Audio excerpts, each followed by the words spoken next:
मंगलमय मंगल करण वीतराग विज्ञान, नमो ताहि जाते भये अरहंतादि महान।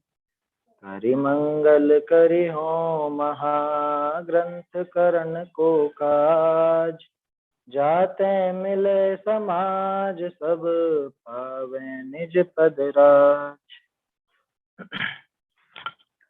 सत्ता स्वरूप ग्रंथ पर हमारी चर्चा चल रही है और इसके पूर्वार्ध का अंतिम प्रकरण है यह। कल अपन ने बात देखी थी कि जिस जीव को विषय भोगों में रति है, इच्छा वर्तती है, विषय भोग अभी सुहाते हैं, तो वास्तव में उस जीव के स्वभाव से ही दुख है, स्वभाव से ही। माने यहाँ स्वभाव का अर्थ जैसे ज्ञान अपना स्वभाव है वैसा स्वभाव नहीं लेना, बल्कि स्वभाव से दुख है माने उसे दूसरा कोई दुखी करने आवे ऐसा नहीं, दूसरा कोई दुखी करने के लिए चाहिए ऐसा नहीं है। वो तो अपने आप ही दुखी होगा, ऑटोमेटिक दुखी होगा, अपने आप उसके घर में दुख पैदा करने का कारण बैठा हुआ है। किसी अन्य को उसे दुख देने की आवश्यकता ही नहीं, कोई दूसरा आए और उसे दुखी करे ये बात ही नहीं। क्यों? क्योंकि जब तक उसके विषयों में रति वर्तती है तो विषयों की रति उसके दुख का मूल कारण। ऐसी बात कल अपन ने प्रवचन सार जी की 63 और 64 नंबर की गाथा से देखी थी।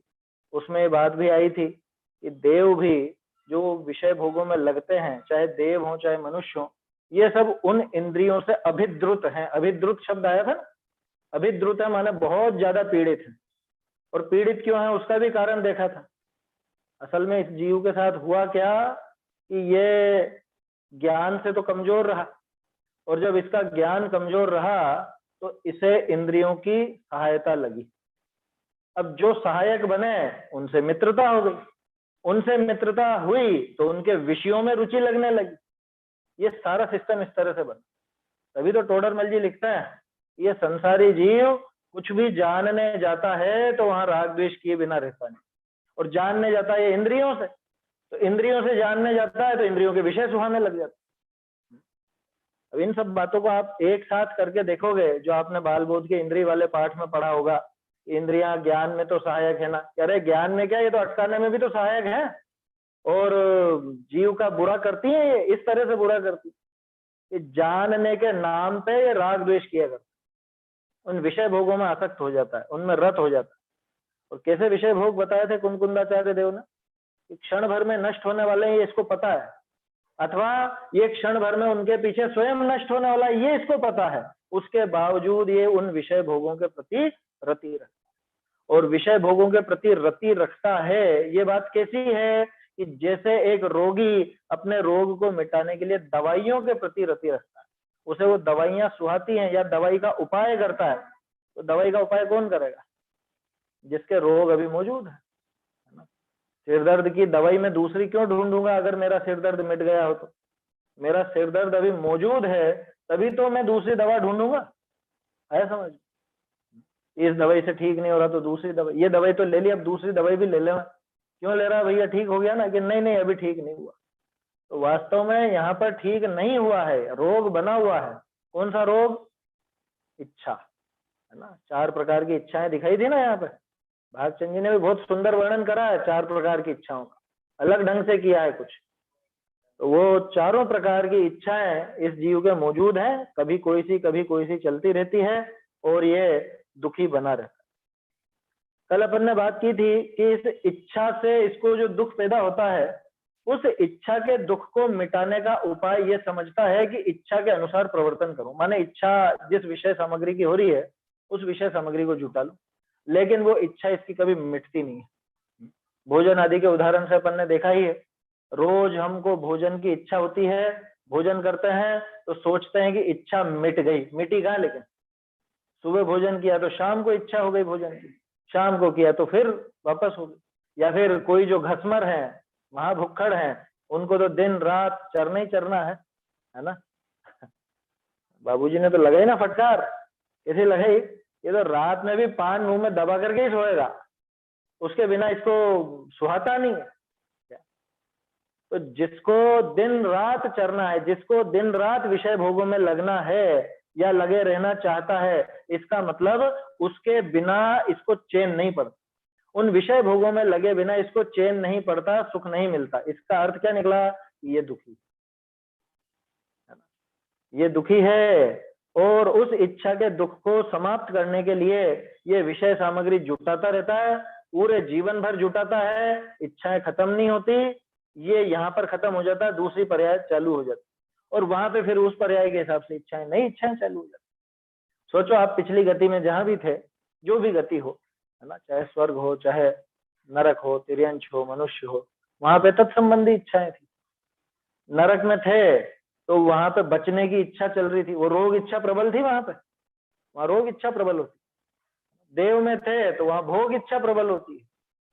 तिर्यंश में सभी तरह की, जैसे मनुष्य में चलती है वैसे तिर्यंश में भी चलती है, वो इच्छाएं चल रही थी, वो इच्छाएं वहां पूरी नहीं हुई, और यहाँ पे आकर के अब हम पैदा हुए तो यहाँ की इच्छाएं चलने लगी, और यहाँ की इच्छाओं के अनुरूप प्रवर्तन करते करते पूरी आयु निकल जाती है, यहाँ खत्म होता है, फिर नया भव मिलता है, और वहां पे भी इसको फिर उस अनुसार ही इच्छाओं में प्रवर्तन करने लगता है।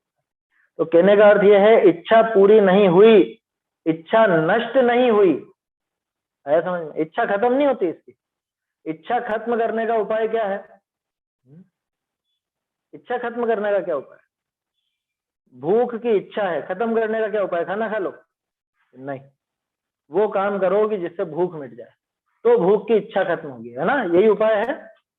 तो वास्तव में गंभीरता से विचार करो, भूख की इच्छा मतलब भोजन की इच्छा खत्म करने का उपाय भोजन करना नहीं है, क्योंकि भोजन करना उसका उपाय होता तो वो सुबह शाम वापस क्यों आ गई इच्छा?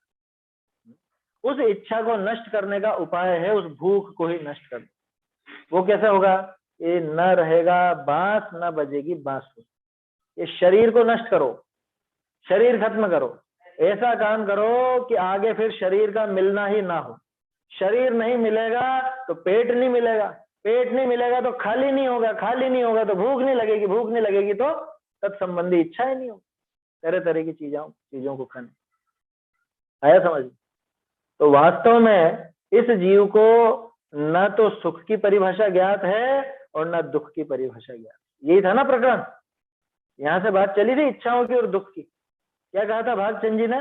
तू भगवान को सुख करता और दुख हरता कहता है, तो पहले तो ये बता कि कौन से सुख के करता है भगवान और कौन से दुख के हरता है। दुख कहते किसको है? तूने दुख किसको मान रखा है, ये बता पहले। तेरी दुख संबंधी परिभाषा सच्ची हो और उस दुख को अरहंत भगवान दूर करते हो या किस विधि से करते हो, ये सिद्ध हो, तब जाके तू कहना कि अरहंत भगवान दुख हरते। तेरी सुख की परिभाषा सच्ची हो और वैसा सुख अरहंत भगवान साक्षात देते दिखते हो, तब जाकर के तू कहना कि अरहंत भगवान सुख के करते, तब जाके तेरा सुख करता दुख हरता कहना उचित होगा। आया समझ? ये 4-5 पेज पहले था ये प्रकरण, वहीं से उठी थी ये बात। इसको, इस जीव को सुख का स्वरूप भी ख्याल में नहीं है और दुख का भी स्वरूप ख्याल में नहीं। ऐसे ऐसे सीधे जीव हैं, पता नहीं किस किस को दुख। सारे जीवों की ये स्थिति है। जो अभ्यासी नहीं है, तत्व विचार जिसको नहीं है अथवा सम्यक दर्शन जिसको नहीं है, वो यही दुख के संबंध में भी गड़बड़ ही करता। क्या है दुख? अरे सिर दर्द होना, पेट दर्द होना, बदन में कुछ बीमारी होना, कोई रोग होना, शारीरिक रोग होना, मानसिक होना, ये दुख है। क्या है दुख? ये रुपए पैसे की तंगी होना, ये दुख है। क्या? दूसरे का मुंह ताकते रहो, दूसरे से मांगते रहो, दूसरे से उधार लेकर के काम चलता है, ये दुख है। समाज में उठक बैठक नहीं है, समाज में किसी से मिलना जुलना नहीं, ये दुख है। कोई हमको पूछता ही नहीं है, कोई हमें बुलाता ही नहीं है, ये दुख है। ये दुख है। इनमें से एक भी दुख नहीं है, इनमें से एक भी परिभाषा सच्ची नहीं है दुख। न शारीरिक व्याधियां, न मानसिक व्याधियां, न आर्थिक प्रतिकूलताएं, न शारीरिक न सामाजिक किसी भी तरह की प्रतिकूलता, उसका नाम दुख नहीं है। क्या है दुख की परिभाषा? क्या दी थी भागचंद जी ने? मोह के उदय से पैदा होने वाली इच्छा के कारण जो आकुलता पैदा होती है, उसका नाम दुख। यही परिभाषा है, तोडरमल जी ने भी यही दी, है ना। आकुलता बराबर इच्छा बराबर कषाय बराबर दुख, ऐसा अपन मोक्षमा प्रकाशक के समय से ही ये गणित का इक्वेशन देखते हुए चल रहे हैं ना। तो दुख की परिभाषा तो आकुलता है भाई। दुख को समझना है तो सुख को भी समझना पड़ेगा, अथवा सुख को समझना है तो दुख को भी समझना पड़ेगा।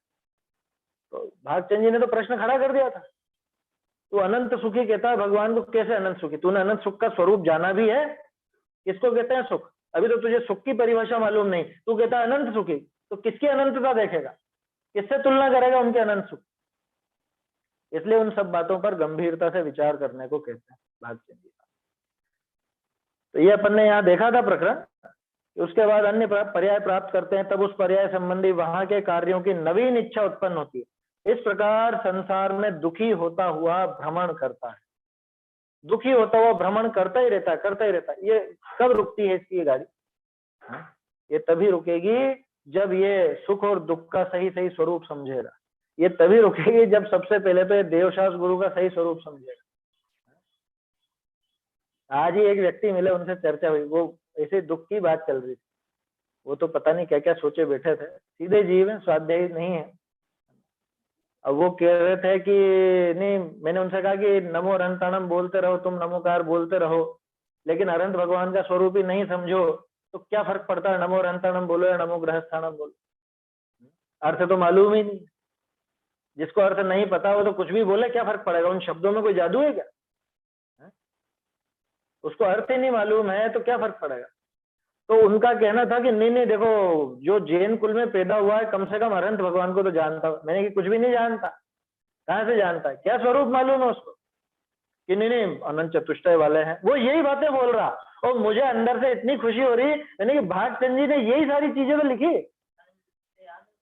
हाँ, वो बोल रहे कि अनंत चतुष्टय वाले 18 दोष से रहित हैं, 46 मूल गुण वाले, ऐसा बोलते हैं कि इतना तो सबको मालूम है। मैंने कि ये सारी की सारी बात सत्ता स्वरूप में पढ़ी है। बोलो, यही सारी परिभाषा बोलते ना। भागचंद जी का विजन कितना बारीक था ये देखने में आता। मतलब इससे पुष्टि हुई कि भागचंद जी ने जो सत्ता स्वरूप लिखा ये बिल्कुल सटीक लिखा। मालूम है ना, लोगों को मालूम ही नहीं है, विचार ही नहीं चलता। अनंत चतुष्टय धारी है, लेकिन अनंत चतुष्टय कैसे होता है? नाम बता देंगे वो, अनंत दर्शन, अनंत ज्ञान, अनंत सुख, अनंत वीर। क्या होता है सुख? पहले ये तो बताओ, तुमने सुख किसको समझा?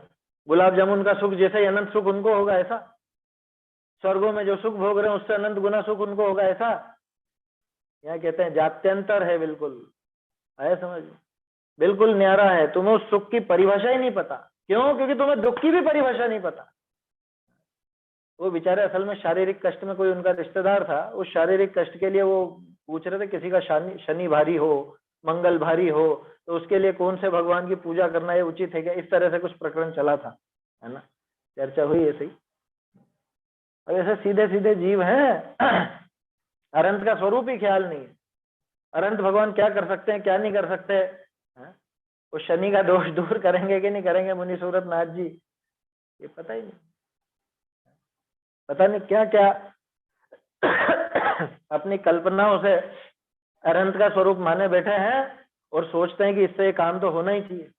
अच्छा देखो, उनके दिमाग में ऐसा भी तर्क था कि अन्य लोग तो अन्य जगह जाके अपने काम करवा लेते हैं, अपन अन्य जगह तो जाते ही नहीं है कुदेवी देवताओं के पास, तो इनके पास आके कर ले में तो क्या बुरा है। मैंने कहा लेकिन यहाँ पे ये काम होगा नहीं ना भाई। वो दवाई की दुकान पे से आप दवाई ले सकते हो, लेकिन वो दुकान तो ऐसे व्यक्ति की है जिस पर हम चढ़ते ही नहीं है, तो और उसके अलावा कोई दुकान दिख नहीं रही है, तो तुम कपड़े की दुकान पे जाके थोड़ा दवाई ले लो। तो रहस्य समझना पड़ेगा, ये काम बिगड़ा क्यों, ये काम किसकी वजह से हुआ है। तो जब उसका कारण पता चलेगा, उस कारण को दूर करने पर तत्संबंधी दुख दूर होगा। फिर वो कर्मों का और चीजों का उनको थोड़ा सा बताया, समझाया, तो क्या पता जैसा भी समझ में आया होगा सो आया हो। लेकिन खास बात यह है कि ये वास्तव में गंभीरता से विचारने लायक बात है। आज भी 99.99% अपने जैन भी वो यूं सोचते हैं हमको तो अरहंत का स्वरूप मालूम है, हम तो अरहंत देव को पूजते हैं, अरहंत देव को मानते हैं, सच्चे देव शास्त्र रूपा तो हमको मालूम है। स्वाध्यायी जीवों की स्थिति यह है क्या? हाँ, सभी ये बोलेंगे ना, लेकिन इनका स्वरूप कहाँ मालूम है। जैसे अपन ने देखा था 18 दोषों की चर्चा यहाँ भागचंद जी ने की थी, एक एक दोष के बारे में बात करी थी ना। हाँ? ये दोष कैसा है, इससे दुख कैसे होता है, इन दोषों में परेशानी क्या है, और ये दोष क्यों नहीं होते अरहंत भगवान के, ये सारी बात इसके अंदर आई तो थी। तो ये सब चीजें समझना बहुत जरूरी है। ये मोक्ष व प्रकाशक, सत्ता स्वरूप, ये ग्रंथ ऐसे हैं कि बिल्कुल सीधी भाषा में और अपने जैसे कम समझदार लोगों के लिए बहुत काम के हैं, बहुत काम। तो मूल प्रश्न अभी भी वही बना हुआ है। अब बोलो, ये तो बात हो गई दुख की, दुख का स्वरूप उन्होंने दिखा दिया है ना। तो दुख के हरता है या नहीं अरहंत भगवान, क्योंकि स्तुतियों में तो लिखा है, प्रश्न यहीं से खड़ा हुआ था। ये इतना लंबा प्रकरण सब उस प्रश्न की वजह से चला कि अरहंत भगवान की स्तुति करता है, ये सुख करता दुख हरता के करके, तो दुख के हरता है या नहीं, सुख के करता है या नहीं, वो अब अपन यहाँ देखते हैं। वैसे तो पहले भी जवाब दे चुके हैं, लेकिन अब ये पूरा दुख का स्वरूप और सुख का स्वरूप क्लियर हो गया ना। अब इसके बाद जवाब देखो, पेज नंबर 29 पर है प्रकाशित में, और हस्तलिखित में अपने को ये मिलेगा पत्र क्रमांक 18 का पहले का हिस्सा, नीचे से तीसरी पंक्ति। बहुरी अनिष्ट सामग्री के संयोग के कारण व इष्ट सामग्री के घात के कारण तिनको विघ्न मानो हो, तो तुम कुछ विचार भी किया जो ये विघ्न होए, तो मुनि आदिक जे त्यागी तपसी तिनी तो इन कार्यानी को चलाए अंगीकार किए हैं। ताते विघ्न का मूल कारण अज्ञान रागादिक है। ऐसे दुख व विघ्न का स्वरूप जाने और इनका इलाज सम्यक दर्शन ज्ञान चारित्र है, और इनका उपदेश प्रवर्त्यावा वाला अरहंत है। ऐसे दुख का हरता व विघ्न का हरता जानी पूजना योग्य है। कदाचित तुम लौकिक विषय सुख का करता और लौकिक रोगादि विघ्न के हरता जानी पूजोगे, और यह कार्य पूर्वोपार्जित कर्म के उदय के अधीन है। इससे तुम्हारे जिन देव को पूजने ते लौकिक दुखादिक व विघ्नादिक असाता के उदय ते होएंगे, तो तुम्हारे जिन देव का आस्तिक किस प्रयोजन के आश्रय थमेगा, तो बताओ। ताते पहली दुख व विघ्न का स्वरूप निश्चय करी, इस प्रयोजन के अर्थ पूजना योग्य है। ऐसे तुम शास्त्रनी के अनुसार गुण वर्णन करो हो, परंतु तुम्हारे गुणनी का व गुण के धारक गुणी का साचा स्वरूप ज्ञान में तो निश्चय न भया। ताते हैं पहली स्वरूप निश्चय न भया, ताते हैं पहली स्वरूप निश्चय करी सेवक बनना योग्य है। हो गया ना पैराग्राफ। मेरे ख्याल से इसमें तो शायद कुछ अंतर है नहीं, और ये बहुत बढ़िया पैराग्राफ है, ये पूरे इस प्रकरण का सार जैसा आ गया इसके अंदर। क्या कहा इन्होंने कि तुम किसको दुख मानते हो। बहुरी अनिष्ट सामग्री के संयोग के कारण, क्या अनिष्ट सामग्री का संयोग हो गया, माने जो हमको पसंद नहीं है, जो हमें विपरीत लगती है, ऐसी सामग्री मिल गई। जैसे बीमारी है ना, जैसे सिर दर्द, पेट दर्द, बदन दर्द, कुछ भी फोड़े फुंसी और बीमारियां जो भी आपको ख्याल में आती हो या किसी के हो तो विचार कर लेना। पिछले 2 साल से तो बहुत बीमारियां देखी है लोगों ने। तो ये सब क्या हुआ, ये प्रतिकूल अनिष्ट सामग्री का संयोग।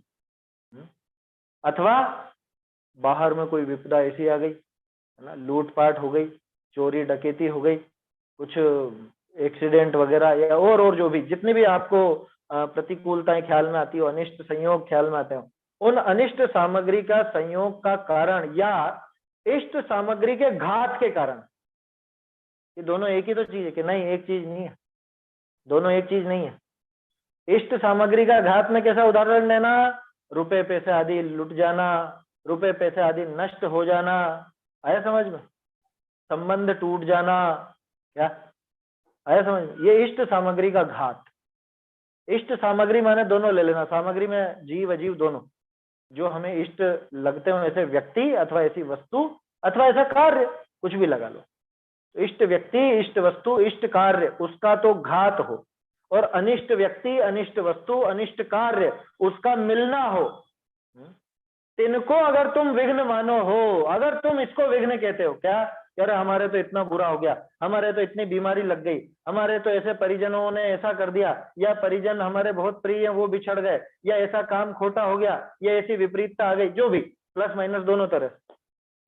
अगर इसको विघ्न मानते हो तो तुम कुछ विचार भी किया है, तुमने कुछ सोचा भी है, कुछ दिमाग भी लगाया? जो ये विघ्न होए, अगर ये विघ्न होते, अगर इनको दुख कहते हो, तो मुनि आदिक जे त्यागी तपसी तिने तो इन कार्य को चला अंगीकार किए है। वो तो चला करके अंगीकार करते हैं सब चीजें। छोटा सा उदाहरण, भूख लगना किसको पसंद है? भूखे रहना। अरे भूखे रहने में तो दुख है, शरीर को कष्ट होता। और मुनिराज तो चला करके भूखे रहते हैं, चला करके उपवास आदि करते हैं मुनिराज। तो बात समझ में आई? तो मुनिराज चला करके उन चीजों को अंगीकार करते हैं जिसको तुम दुख मानते हो। इष्ट जनों का वियोग, बोलो ये दुख है ना? मुनिराज चला करके इष्ट जनों को छोड़ते हैं। क्या जितने भी अपने परिजन हैं, अपने प्रियजन हैं, उन सबको छोड़ करके तो मुनि बनते हैं ना। कोई साथ के तो साथ तो नहीं ले जाते। अन्य मत जैसे अपने यहाँ थोड़े ना होता कि ये गुरु जी और ये गुरु की गुरुआनी है, ये भी साथ साथ ही रहेंगे मठ में, ऐसा अपने यहाँ तो होता नहीं है। अपने यहाँ तो मुनि दशा लेते द्विजन्मा कहा जाता है ना, उनका नाम द्विजन्मा है, द्विज है वो। समझ में आ रही बात? क्यों? क्योंकि सारे संबंध, सारे रिश्ते नाते यहाँ छोड़ के जाते हैं। अब बोलो ये इष्ट है कि अनिष्ट? उनका संबंध मिटना अगर दुख हो तो वो मुनिराज दुख को क्यों अंगीकार कर रहे हैं? भूखे रहने में दुख हो तो वो दुख को क्यों अंगीकार कर रहे हैं? समझ में आई बात? जैसे आपको कोई रोग हुआ और रोग होने पर अपन बहुत दुखी होता है, अरे मेरे तो बहुत दुख है, बहुत दुख है। अरे इस रोग का दुख है। रोग से अगर दुख होता तो ऐसे ही रोग जाने कितने महामुनिराजों के भी हुआ हो, है ना? लेकिन वो मुनिराज तो दुखी नहीं हुए। अरे सीधा सा है, हमें मच्छर काटता तो मच्छर काटने का ही बहुत दुख लगता, वहां उनको बाघिन फाड़ करके खा गई, खा रही थी, कितना दुख था अंदर में, कितना दुख था। हमारे जरा सा कुछ गर्म लगे, जरा सी गर्मी सहन नहीं होती अपने, जो कि चेट नहीं रही है, कोई आपके सीधे सीधे यहाँ पे आग नहीं लगाई गई है ना? लेकिन अरे गर्मी बहुत है, गर्मी बहुत है, गर्मी बहुत है। तरह तरह के साधन करेंगे, पंखा, कूलर, एसी, ठंडा पानी, बर्फ का, और ये सब चीजें चलेंगी। दुख है, गर्मी का बहुत दुख है। और मुनिराज के तो साक्षात माथे पर आग जला दी, गरम गरम लोहे के आभूषण पहना दिए गए, आग में झुलसा दिया गया, आग के बीच में रख दिया गया। बोलो अगर गर्मी दुख का कारण होती तो मुनिराज के दुख क्यों नहीं पैदा हो रहा है? क्या दुख का कारण? भाई नियम तो नियम है ना, जो दुख का कारण हो तो सबके लिए होना चाहिए, वही नियम लगाओ। यहाँ पे सुख की परिभाषा दिखाई थी ना भागचंद जी ने, ऐसे ही अपने को, ऐसे ही दुख में भी लगाना कि जो दुख का कारण हो तो सबके लिए समान रूप से सब जगह हर समय दुख का कारण होना चाहिए। जैसे शक्कर है तो शक्कर कोई भी खाएगा, कभी भी खाएगा, कहीं पर भी खाएगा, किसी भी दशा में खाएगा, मीठी ही लगेगी। ये नियम है, इसको कहते हैं नियम, जो 100% लगे। ऐसे अगर गर्मी दुख का कारण हो तो मुनिराज को क्यों नहीं लगता? इसका मतलब गर्मी दुख नहीं, गर्मी दुख का कारण नहीं, शरीर का रोग दुख नहीं है, शरीर का रोग दुख का कारण नहीं।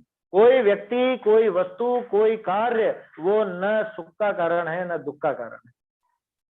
कौन है फिर दुख का कारण? दिखाया था ना, वो मोह के कारण जो बुद्धि पैदा होती है अलग अलग, एकत्व बुद्धि, कर्तृत्व बुद्धि, भोक्तृत्व बुद्धि, ये सारी के साथ। ये शरीर में कुछ भी हो आप तभी दुखी हो सकोगे कि जब इस शरीर से ममत्व अथवा एकत्व होगा। ये मैं हूं ऐसी भावना इस शरीर में पड़ी होगी तो ही दुखी होगा, और अगर शरीर में ये भावना नहीं है तो कोई दुख नहीं होगा।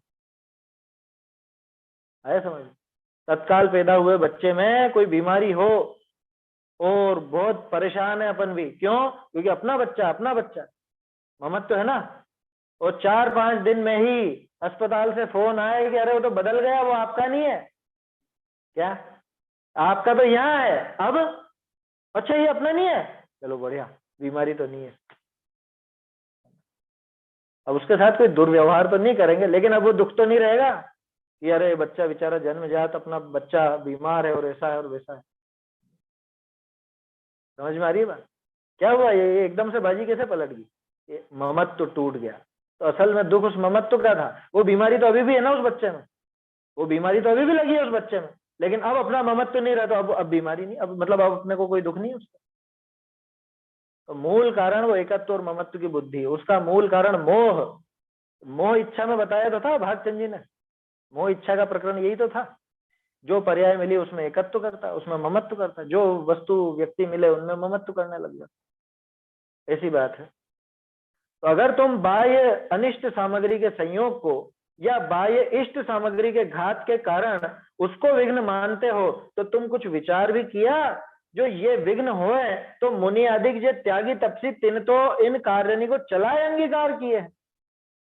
वो मुनिराज इनको चला करके अंगीकार क्यों करते हैं? अगर ये दुख के कारण होते, तो ये दुख होते तो मुनिराज को भी दुख होना चाहिए था, लेकिन मुनिराज तो ऐसे नहीं। जो भी त्यागी तपस्वी हैं वो सब इन अनिष्ट संयोगों में तो रहते हैं, इष्ट संयोगों को चला करके छोड़ते हैं, तो उनको तो दुख हो ही नहीं रहा। लेकिन जब तक ये बातें समझ में नहीं आए तब तक अनंत भगवान अनंत सुखी हैं ये कहा ही नहीं जा सकता, ये कहना झूठा उसका। समझ में आई बात? क्या कह रहे हैं आगे? ये विघ्न का मूल कारण अज्ञान राग आदि, मोह राग रुष दुख की खान, ये तो सभी बोलते हो आप। ये वास्तव में दुख का कारण कौन है? कोरोना हो गया वो दुख का कारण है, कि सिर दर्द है वो दुख का कारण है, कि भूख लग रही है वो दुख का कारण है, कि परिजनों का प्रियजनों का वियोग दुख का कारण है? क्या है दुख का कारण? ये दुख का कारण तो ये अज्ञान और राग आदि। जब तक उसके प्रति राग भाव पड़ा रहेगा तब तक दुखी रहेगा। जब तक राग माने जो भी राग द्वेष मोह तीनों ले लेना, जब तक एकत्व ममत्व की बुद्धि पड़ी रहेगी अन्य द्रव्य में तब तक ये दुखी रहेगा। आया समझ? अष्टपहुड़ में प्रकरण चल तो रहा था अपना, 38वीं गाथा थी ना, 38वीं थी, कौन सी थी? चारित्र पहुड़ की। उसमें वो राग द्वेष नहीं करता। क्यों नहीं करता?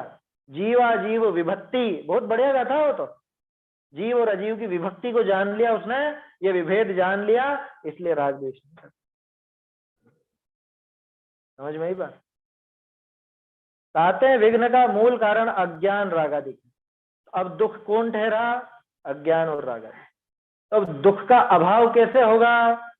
ऐसे दुख व विघ्न का स्वरूप जाने, अरे इनका इलाज सम्यक दर्शन ज्ञान चारित्र है, अरे इनका उपदेश प्रवर्त्यावा वाला अरहंत है। अब देखो ऐसे लिंक बैठेगी। अरे वो जो स्तुतियों में लिखा था कि अरहंत भगवान दुख के हरता है, दुख के हरता है, दुख के हरता, कैसे है? ऐसे ये वास्तविक दुख किससे? अज्ञान और राग द्वेष आदि। अज्ञान राग आदि ये मूल दुख के कारण, और ये दुख या विघ्न का स्वरूप जान करके इनका इलाज क्या निकलेगा फिर? अज्ञान का नाश करो, राग आदि का नाश करो। वो इलाज है सम्यक दर्शन, सम्यक ज्ञान, सम्यक चारित्र, है ना? सम्यक दर्शन ज्ञान चारित्र कैसे होगा? कि वो अरहंत भगवान ने जो उपदेश दिया है उस उपदेश के आश्रय,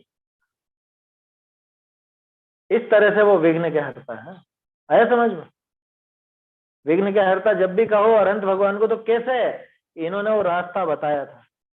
देखो सुख कर्ता में 3 बिंदु दिए थे ना भागचंद जी ने, कि 3 तरह से होता है भैया देने वाला। तो कोई कैसे होता है? एक तो चुपचाप इसको जाके कान में बता दे कि ऐसे ऐसा काम कर लेना, और ये कर ले वे, और वो काम हो जाए तो कहें कि हाँ इन्होंने दिया, मतलब उपकार स्मरण के लिए। दूसरा कि ये कुछ भी नहीं करे और अरहंत देव आकर के खुद ही इसको सब चीजें दे दे और ये कहे कि हाँ सब इन्होंने दिया। तीसरा, अरहंत भगवान व्यक्तिगत किसी को कुछ नहीं बताते, वो तो सार्वजनिक रूप से सबके लिए एक सामान्य उपदेश दिया है। भव्य जीव उस उपदेश को पकड़ करके अपने हित का काम कर लेते हैं, और चूंकि उस हित का काम हुआ है उनके उपदेश के अनुसार चलने से, तो उनका उपकार स्मरण करते हैं, तब जाके कहते हैं वो सुख के करता है। वही तर्क यहाँ लगाना। दुख के हरता कैसे है अरहंत भगवान? अरहंत भगवान के उपदेश अनुसार हम प्रवृत्ति करते हैं, अरहंत भगवान के उपदेश को स्वीकार करके वैसा परिणमन करते हैं, तो अपने आप ही वो अज्ञान राग द्वेष दूर होते हैं। और उसके फल में कि अज्ञान राग द्वेष जब दूर हुए तो अज्ञान और राग द्वेष संबंधी दुख भी दूर होगा, है ना? क्योंकि दुख किस बात का था? दुख अज्ञान का था, राग द्वेष का। तो अज्ञान राग द्वेष का दुख अज्ञान राग द्वेष के दूर होने पर, अज्ञान राग द्वेष का दूर होना उनके उपदेश के अनुसार प्रवर्तन करने पर, उनके उपदेश के अनुसार प्रवर्तन होना उनका उपदेश ग्रहण करने पर, उनका उपदेश उनके कारण माने उनकी योग्यता। भवि भागन वच जोगे वशा, है ना। अरहंत भगवान ने वो उपदेश दिया था, व्यक्तिगत नहीं सार्वजनिक, तो वो उपदेश दिया और उस उपदेश के अनुसार ही ये दुख दूर हुआ। इसलिए शॉर्ट में ऐसा कह देते हैं कि अरहंत भगवान दुख के हरता है, दुख दूर करने वाले, ऐसा जान करके उनका सेवक होना योग्य है। क्या कह रहे हैं? और इनका उपदेश प्रवर्त्यावा वाला अरहंत है, और कौन है इस जगत में जो ऐसा सुंदर उपदेश दे। ऐसे दुख का हरता व विघ्न का हरता जानी पूजना योग्य, ऐसे दुख और विघ्नों का हरता जान करके फिर पूजो, फिर कहो, है ना। इसमें कुछ अंतर तो नहीं आया ना। चलिए, तो ऐसे ये दुख का हरता बोले भगवान को और फिर उसके बाद उनको पूजे, तब तो इसका पूजना योग्य। कदाचित तुम लौकिक विषय, अब ये सुख के कर्ता वाली बात भी आ गई, कदाचित तुम लौकिक विषय सुख का कर्ता और लौकिक रोगादि विघ्न के हरता जानी पूजोगे, और यह कार्य पूर्वोपार्जित कर्म के उदय के अधीन है। इससे तुम्हारे जिन देव को पूजते हैं लौकिक दुखादि व विघ्नादिक असाता के उदयते होंगे, तो तुम्हारे जिन देव का आस्तिक किस प्रयोजन का आश्रित होनेगा। ये गजब का तर्क, जैसा अपन ने पहले भी देखा, अरे भगवान ही सब कुछ कर देंगे, भगवान का ऐसा ऐसा कुछ करो तो कुछ हो जाएगा, और जब वो काम नहीं होगा, है पिछले कर्म के उदय से वो काम नहीं होगा, फिर तुम्हारा आस्तिक कहाँ जाएगा। है अरे ये भगवान तो किसी काम के नहीं, छोड़ो इनको, छोड़ भागेगा ये। समझ में आ रही बात? क्या कहा है यहाँ पे? कदाचित तुम लौकिक विषय सुख का करता या लौकिक रोग आदि विघ्न का हरता जान करके पूजो। कौन सा लौकिक? शारीरिक बीमारियां, मानसिक बीमारियां, है ना, या प्रतिकूलताएं, पारिवारिक प्रतिकूलताएं, आर्थिक प्रतिकूलताएं, है सामाजिक प्रतिकूलताएं, और जितने भी आपको ख्याल में आती हो, इन सबका नाश करने वाला अरहंत भगवान को समझा। अरे कोरोना काल में बहुत लोगों ने करा ना शांति धारा विधान और ये सब, इससे भगाने की कोशिश करी। अब जिनके नहीं भागे तब क्या होगा फिर? अरे ये भगवान तो काम के नहीं है, इन्होंने तो कुछ काम किया नहीं। आज ही जिनसे चर्चा हो रही थी, अब वो शनि का दोष दूर करने के लिए विचार करें, मान लो, और अब वो दोष दूर नहीं होगा तब क्या होगा? फिर क्या होगा? फिर वो आस्तिक के कहाँ जाएगा? छोड़ भागेगा फिर। अरे कमजोर भगवान है, उनके पास चलो, वहां होते हैं दूर, तो दूसरों क्या दूर होता है। इसलिए ऐसी विपरीतता नहीं समझ, इसलिए कहा कि सुख के हरता और दुख, सुख के कर्ता और दुख के हरता बोलते हो तो उसका आशय समझ लो कि कैसे वो सुख करने वाले हैं, कैसे दुख दूर करने वाले हैं। अगर तुम लौकिक विषय सुख के कर्ता, विषय भोगों का कर्ता या लौकिक रोगादि विघ्न के हरता जान करके पूजोगे, और ये कार्य तो पूर्वोपार्जित कर्म के उदय के अधीन है। पिछला तुमने जो कर्म बांधा होगा वो थोड़ा छोड़ेगा। यहाँ ऐसी छुट्टी नहीं है कि दिन भर तो पाप करो और रात को माला फेर लो शाम को और हो गया, सारे पाप दूर कर दिए भगवान ने, ऐसा नहीं होता है। तो तिसते वो पिछले कर्म के उदय के अधीन है ना। तिसते तुम्हारे जिन देव को पूजते, माने इनकी पूजा करते हुए, इनको मानते हुए भी लौकिक दुखादि या विघ्नादि असाता के उदय से होंगे, वो तो होंगे ही होंगे अगर बंधा हुआ है तो, है ना।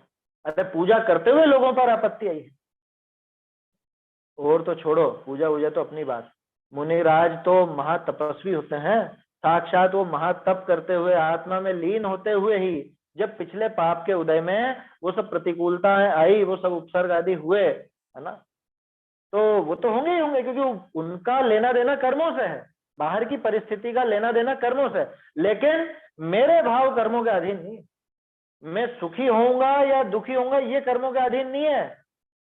समझ में आ रही है बात? बाहर की परिस्थिति कर्मों के अधीन हो सकती है, और वो होगी, अपने आप होगी।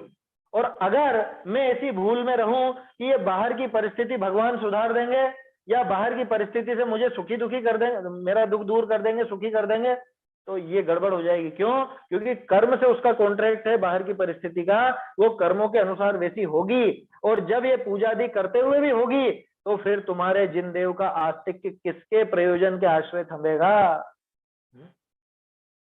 कर देते ना, ओ क्या फायदा ऐसे धर्म करने का, हमने देखा वो तो बहुत पूरे जीवन भर बहुत धर्म करा, बहुत धर्म करा, उनके साथ ही ऐसा हो गया, क्या फायदा?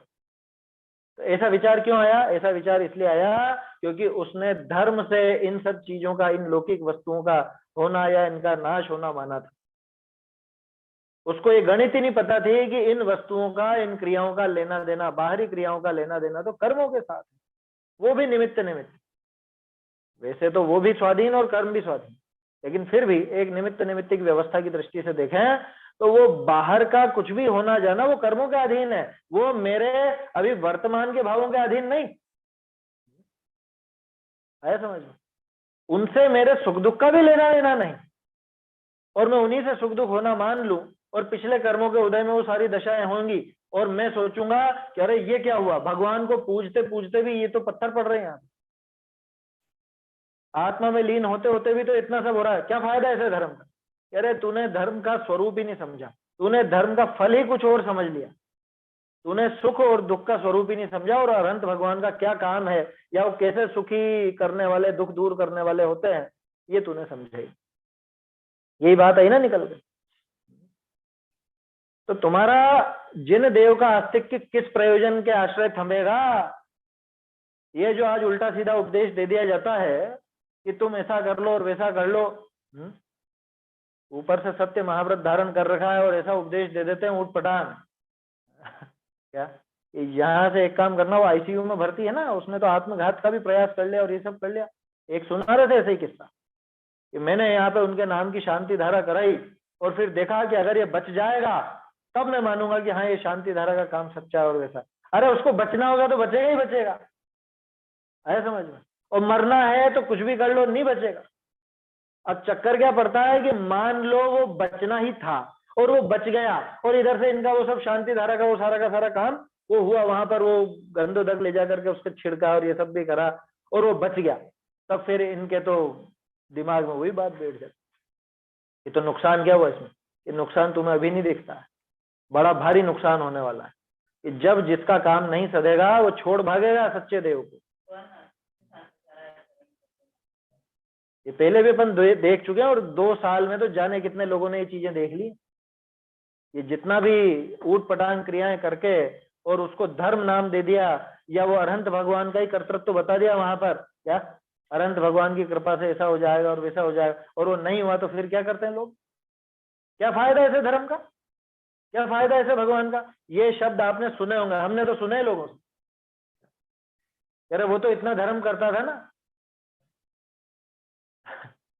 मान लो कोई अच्छा स्वाध्यायी जीव हो, तत्व विचार वाला हो और धार्मिक आचरण हो उसका, और वो बीमार पड़ जाए तो 2-4 रिश्तेदार तो ये कहने वाले मिल ही जाएंगे कि जिंदगी भर धर्म करके क्या किया तुमने, इतनी तो बीमारियां लगी, क्या काम आया वो धर्म? अरे वो धर्म का लेना देना ये शारीरिक बीमारियों से था क्या? तुमने समझ ही गलत रखा था उसको। हाँ हमारी दादी के लिए कह देते थे लोग बात कि जिंदगी भर तो खूब पूजा पाठ करा, खूब पूजा पाठ करा, ये आखिर में देखो 5 साल कैसे पड़े रहे पलंग की, ऐसा कह देते थे हमारी दादी के लिए।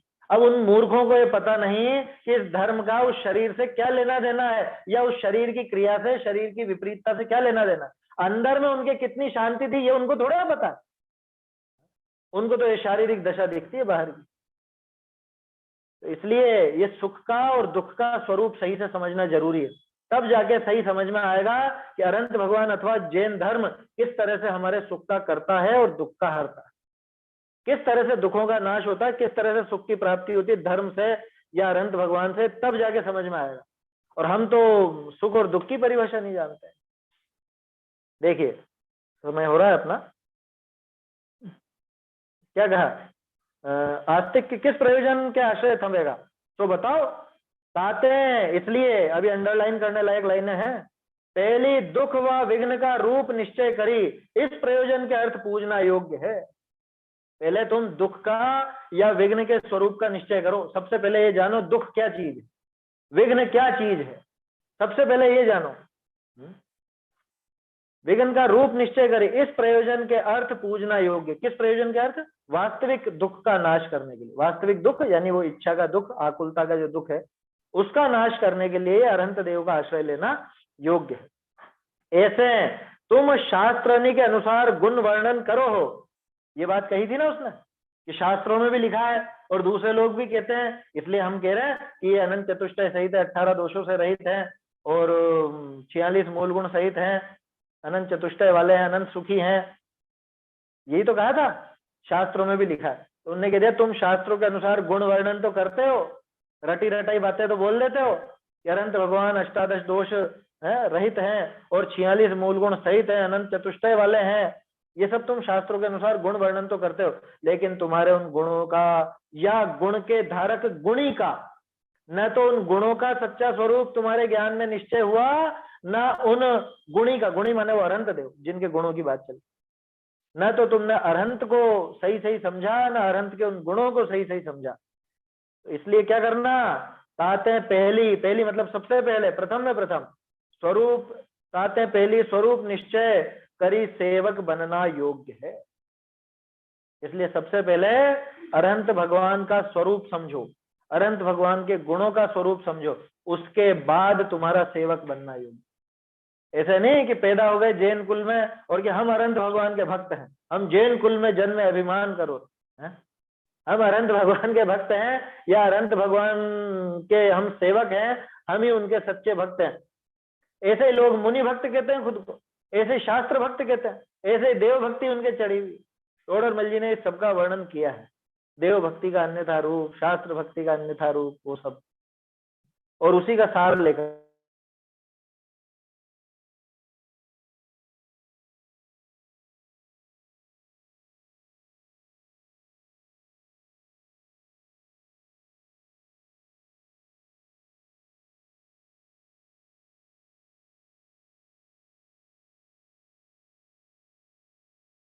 से थोड़ा सा उपयोग भी बारीक रखना पड़ेगा। आप लोगों को पहले भी मैंने बताया था, भागचंद जी न्याय के भी पारगामी विद्वान थे। प्रमाण निर्णय है ना, प्रमाण निर्णय जो विद्यानंद स्वामी का न्याय का बहुत प्रसिद्ध ग्रंथ है, उस पर किसी की टीका नहीं मिलती है, भागचंद जी ने उस पर टीका लिखी थी और वो उपलब्ध भी है अपने को, मतलब हस्तलिखित उपलब्ध है, वो छपी नहीं है आज तक। चलिए, तो कभी जिसको देखना हो तो वो उसमें देख सकते हैं।